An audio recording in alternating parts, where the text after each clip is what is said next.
আসসালামু আলাইকুম, কেমন আছেন? আমি এখন কি বানাবো বলেন তো?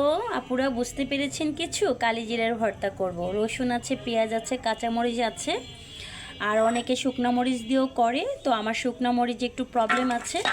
আর এখানে কালিজিরা টেলে নিয়েছি লবণ দিয়ে। তো যাই হোক, এখন এটা বাটবো।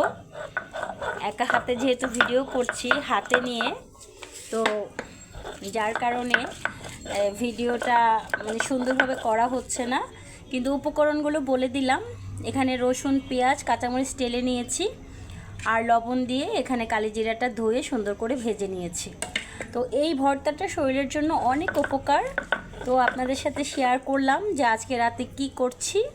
তো যাই হোক, ভালো লাগলে অবশ্যই পাশে থাকবেন। আর কে কে এভাবে কালিজিরার ভর্তা খান অবশ্যই জানাবেন। আল্লাহ হাফেজ। কালিজিরার ভর্তা হয়ে গিয়েছে।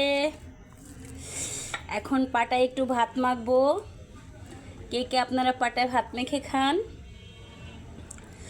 অবশ্যই জানাবেন। ভর্তা দিয়ে তো মনে কিছু নেবেন না, আমরা একটু পাটায় বেটে ভর্তা দিয়ে ভাতটা খাই মাঝে মাঝে, সব সময় না।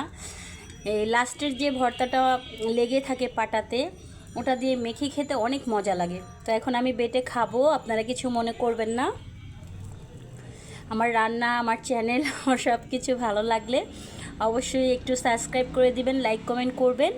আর কেমন হয়েছে আজকে কালিজিরার ভর্তা, এখন খাবো, আপনারা অবশ্যই জানাবেন।